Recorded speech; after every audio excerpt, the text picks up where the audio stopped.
अस्सलाम वालेकुम। कल हमने हिस्ट्री पढ़ी थी सी लैंग्वेज की। आज का हमारा टॉपिक है advantages and characteristics of C language. ठीक है, सबसे पहला है एडवांटेज है कन्वीनियंट लैंग्वेज। ठीक है, एडवांटेजेस हैं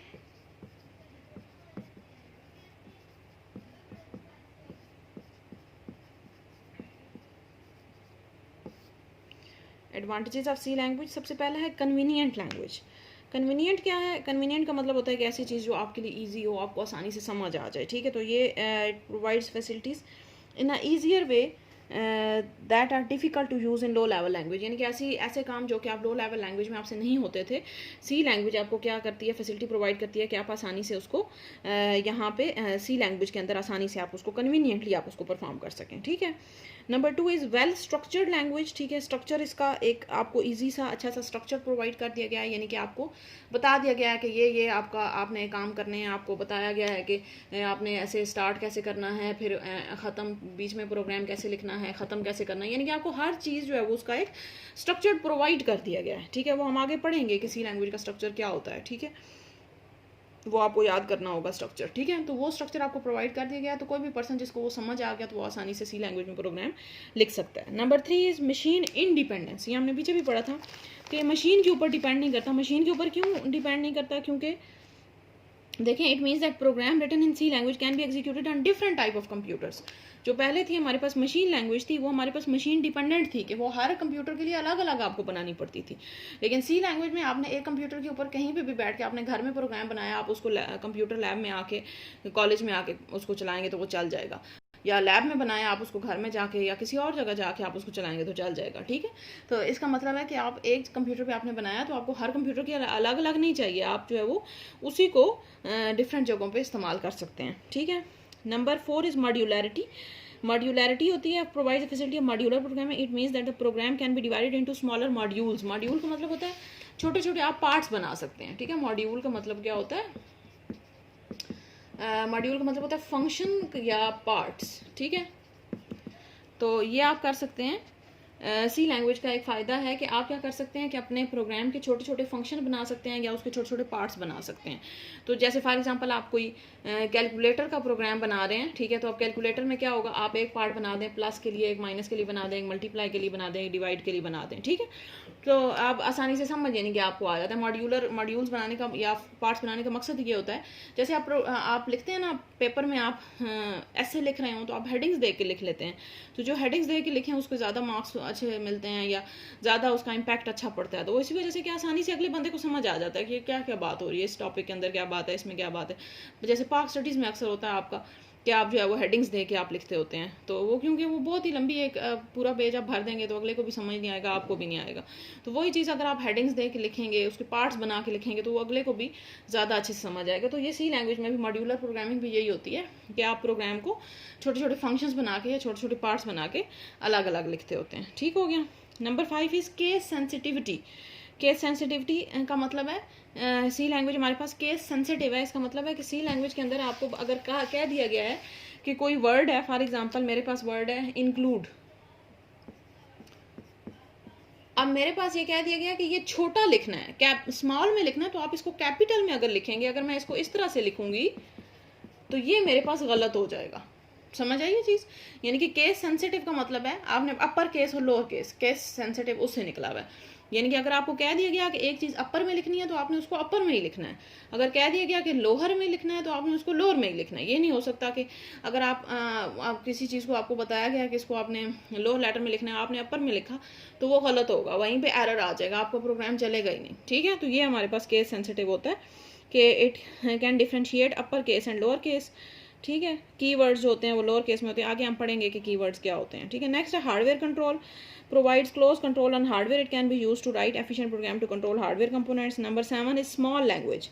it has a small number of keywords and program. यानी कि आसानी से जो है वो याद हो जाते हैं आपको, इतनी कोई बड़ी इसमें ज़ख़ीरा नहीं है। जैसे इंग्लिश है, बहुत वास्ट लैंग्वेज है। ठीक है, आप रोज़ आपको नए नए लफ्ज़ सुनने को मिलते हैं, तो ऐसी लैंग्वेज नहीं है सी लैंग्वेज। सी लैंग्वेज में कुछ चंद जो है वो फिक्स कर दिए गए कि ये इसमें वर्ड यूज़ होते हैं, इसमें ये इसके स्ट्रक्चर ये होगा, ये यानी कि फिक्स कर दिया गया, तो आपको आसानी से समझ आ जाती है। छोटी सी लैंग्वेज है। ठीक है, number 8 is fast code generation. Compiler of C language generate very fast code the code executes very efficiently so the program takes less time to execute. ठीक हो गया। नेक्स्ट हमारा टॉपिक जो है वो list 2 reasons why it would be preferable to write program in C rather than machine language. तो अभी हमने इतने एडवांटेज पढ़े हैं तो आपको आसानी से कोई भी आप इनमें से 2 रीजंस बता सकते हैं। ये अभी हमने 7-8 रीजंस पढ़ी हैं कि सी लैंग्वेज क्यों हमारे पास अच्छी है, ये इसके एडवांटेज जो हमने पढ़े हैं। ठीक है, तो अभी ये तो इतना जो है वो इसमें कोई ख़ास बात नहीं है। क्वेश्चन है कि लिस्ट 2 रीजंस, कि आप उन 2 रीजंस बतानी है कि क्यों सी लैंग्वेज अच्छी है मशीन लैंग्वेज से। तो उन्हीं में से 2 रीजंस इन्होंने बता दी हैं। पहला है easier to write program, कि C language is a high level language, it is easier to write program in C language than machine language, क्योंकि हाई लेवल लैंग्वेज है ज़ाहिर है तो मशीन लैंग्वेज की निस्बत तो बहुत ही आसान है। ठीक है, आप आसानी से इसमें लिख सकते हैं। Program machine language consist of 0 and 1, यही था ना कि सी लैंग्वेज में अगर आपने कोई भी प्रोग्राम लिखा है तो वो मशीन लैंग्वेज में आपको 0-1 में लिखना पड़ता है, तो वो मुश्किल होता है लिखना। ठीक है, उसको चेंज नहीं कर सकते आप।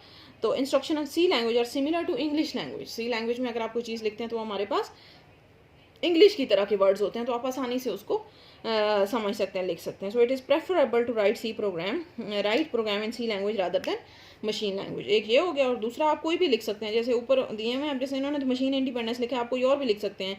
हार्डवेयर कंट्रोल लिख सकते हैं, मॉड्यूलरिटी लिख सकते हैं, केस सेंसिटिविटी लिख सकते हैं, फास्ट कोड जनरेशन लिख सकते हैं, वेल स्ट्रक्चर्ड प्रोग्राम, जितने हमने पीछे पढ़े हैं आप उनमें से कोई भी लिख सकते हैं। ठीक है, तो इन्होंने मशीन इंडिपेंडेंस लिख दिया। अभी हमने पढ़ा मशीन इंडिपेंडेंस क्या होती है कि अगर आपने एक कंप्यूटर के ऊपर प्रोग्राम बनाया तो आप इसको फिर बाद में किसी भी जगह पे चला सकते हैं। ज़रूरी नहीं है कि आप जो है वो उसको उसी मशीन के ऊपर चलाएं दोबारा, या अगर आपने किसी और कंप्यूटर के ऊपर चलाना है तो आपको दोबारा लिखना पड़े, ऐसा नहीं होगा। आप जो है वो आसानी से एक जगह आपने बनाया, आप आसानी से उसको दूसरी जगह चला सकते हैं। ठीक है, तो ये हमारे पास इसको हम कहते हैं मशीन इंडिपेंडेंस, और ये 2 रीजन इन्होंने लिखी हैं कि why we prefer C language rather than machine language. ठीक हो गया। नेक्स्ट है write a note on turbo C++।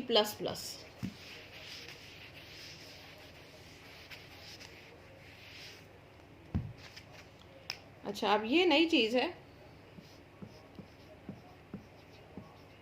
जो कि प्रोग्रामिंग रिलेटेड है और आपने पहले नहीं सुनी होगी। ठीक है, टर्बो C++।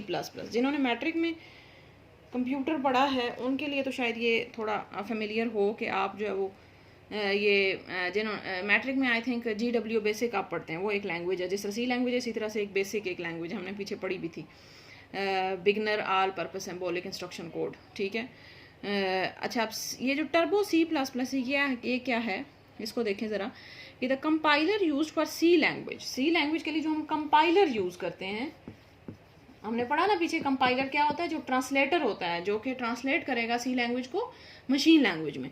तो ये जो कंपाइलर जो कि हम सी लैंग्वेज के लिए यूज़ करते हैं उसको हम कहते हैं turbo C++, compiler use for C language. ठीक है, यानी कि सी लैंग्वेज को मशीन लैंग्वेज में ट्रांसलेट करने के लिए जो कंपाइलर हम इस्तेमाल करते हैं उसको हम कहते हैं टर्बो C++। अच्छा, Borland, it is the implementation of Borland International for the C language. ये यानी कि ये पहले एक कंपाइलर होता था उसको बोरलैंड कहते थे, बोरलैंड इंटरनेशनल, तो उसी को मज़ीद थोड़ा सा इन्हेंस करके टर्बो बनाया गया है। ठीक है, turbo C++ also provides a complete integrated development environment. ये हमने पीछे भी एक टर्म पढ़ी थी, IDE, इंटीग्रेटेड डेवलपमेंट इन्वायरमेंट। ठीक है, इसका मतलब है कि जो भी आपने चीज़ें बनानी हैं कम सी लैंग्वेज के अंदर, आपने प्रोग्राम लिखना है, प्रोग्राम में कोई चेंज करना है, प्रोग्राम को सेव करना है, उसको रन करना है, कंपाइल करना है, उसके आउटपुट देखनी है, कुछ भी करना है, वो सारा कुछ आपको एक ही जगह पे मिलेगा। यानी कि आपको कोई और प्रोग्राम खोलने की जरूरत नहीं है। जैसे माइक्रोसॉफ्ट वर्ड है, माइक्रोसॉफ्ट वर्ड में हमने यूज़ किया है ना, माइक्रोसॉफ्ट वर्ड में आपने कोई चीज़ लिखनी है, कोई कलर चेंज करना है, फॉन्ट, स्टाइल, साइज, कुछ भी करना है, वो वहीं पे होगा, आपको कोई और चीज़ खोलने की ज़रूरत नहीं पड़ेगी। सारा कुछ उसी माइक्रोसॉफ्ट वर्ड के अंदर वहीं पे जो एप्लीकेशन आपने ओपन की हुई है उसके अंदर ही होगा। ऐसे ही होता है। तो इस वजह से हम कहते हैं कि वो हमारे पास एक IDE है। IDE मतलब इंटीग्रेटेड डेवलपमेंट एनवायरनमेंट। इंटीग्रेट का मतलब है एक ही जगह पे सब कुछ इकट्ठा हो जाना। ठीक है, तो ये जो सी लैंग्वेज का कंपाइलर है टर्बो C++, ये भी हमारे पास इंटीग्रेटेड डेवलपमेंट एनवायरनमेंट है। यानी यहाँ पे भी आपके पास एक ही जगह पे एक ही सॉफ्टवेयर के अंदर हर चीज़ आपको मौजूद मिलती है, आप सारे काम उसी के अंदर कर सकते हैं। Just like Microsoft Word, Microsoft Excel, ये जितने भी बाकी आपके सॉफ्टवेयर हैं। ठीक हो गया। It is used to create, edit and save programs. It is also provides a powerful debugger. Debugger का मतलब है, debug मतलब होता है एरर रिमूव करना, ठीक है। बग हम कहते हैं एरर को, और डी बग का मतलब होता है रिमूविंग एरर्स। ये इंपॉर्टेंट चीज़ें हैं, ठीक है। आई थिंक आपने पहले नहीं सुनी होंगी। Bug, BUG stands for error. Error जो भी आता है उसको कंप्यूटर की लैंग्वेज में बग कहते हैं। और डी बग या डी बगिंग हम कहते हैं एरर को जो रिमूव करने का तरीका होता है, रिमूव करने का प्रोसेस, उसको हम डी बगिंग कहते हैं, ठीक है। अच्छा जी, नेक्स्ट आ जाए। The debugger help the user to detect and remove error, यानी कि डीबगर भी इसके अंदर लगा हुआ होता है जो कि आपको हेल्प करता है कि आप इसमें से एरर को जो है वो आसानी से रिमूव करवा सकें। The process of writing program in turbo C is very easy. The user can type TC on DOS prompt और double click TC shortcut to start ID। The menu bar of ID contains the menus to create, edit, delete, ठीक है। अच्छा, ये जो यहाँ पे लिखा हुआ है ना कि आप जो है कैसे ओपन करेंगे सी लैंग्वेज को, ये लिखा हुआ है कि TC ओपन लिखेंगे आप DOS में जाके तो आपका जो है वो ओपन हो जाएगा। तो ये हम जो है जब हम प्रैक्टिकली इंशाल्लाह परफॉर्म करके देखेंगे, बहुत ही आसान है, एक दिन लगेगा आपको कि आप ये वाला जो भी प्रोग्राम आप लिखते हैं ये आपने उसमें कैसे लिखना है, कंप्यूटर के अंदर कैसे लिखना है, तो वो आपको वहाँ से ओपन करना भी आ जाएगा, ठीक है। कि आप ये जो लिखा हुआ है कि TC लिख के DOS prompt में आप ओपन करते हैं, तो ये आप जब इसको प्रैक्टिकली परफॉर्म करेंगे तो आपको ज़्यादा अच्छा क्लियर हो जाएगा, ठीक है।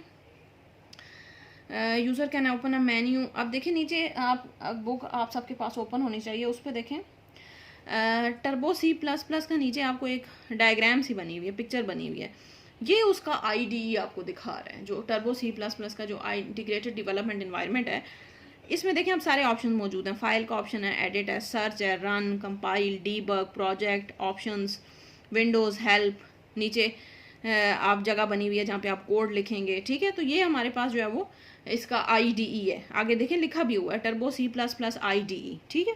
तो इसको हम ऐसी चीज़ को हम IDE कहते हैं जो कि आपके पास जिसमें हर चीज़ को आपके पास एडिट करना, डिलीट करना, मॉडिफाई करना, उसमें उसको सेव करना, या उसमें कोई एरर आ जाता है उसको डीबग करना। डीबग का मतलब है एरर को रिमूव करना, ठीक है। तो ऐसी चीज़ों को हम कहते हैं इंटीग्रेटेड डेवलपमेंट इन्वायरमेंट, IDE, ठीक है।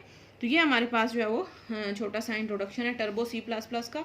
और ये हमारे पास टर्बो C++ की आपको एक CD मिलती है, ठीक है, यानी कि एक सॉफ्टवेयर है टर्बो C++। आप शॉप पे जाके कह सकते हैं कि हमें टर्बो C++ की CD चाहिए, तो वो आपको दे देंगे, आप उसको इंस्टॉल कर सकते हैं। जैसे माइक्रोसॉफ्ट ऑफिस होता है, माइक्रोसॉफ्ट ऑफिस की आप CD इंस्टॉल करते हैं, बिल्कुल इसी तरह से टर्बो C++ की भी आप CD इंस्टॉल कर सकते हैं। या आपको अगर जब हम इंशाल्लाह इनको प्रैक्टिकली परफॉर्म करेंगे तो फिर आप जो है वो इसका सेटअप मेरे पास भी पड़ा हुआ है, तो मैं आपको USB में दे सकती हूँ, या अगर आप घर में इंस्टॉल करना चाहते हैं। वैसे बेसिकली तो आप कंप्यूटर लैब में ही प्रैक्टिस करें तो आपको आसानी से समझ आ जाएगी, लेकिन अगर आप घर में करना चाहेंगे तो वो मेरे पास इसका सेटअप मौजूद है। CD खरीदने की ज़रूरत नहीं है आपको, ठीक है।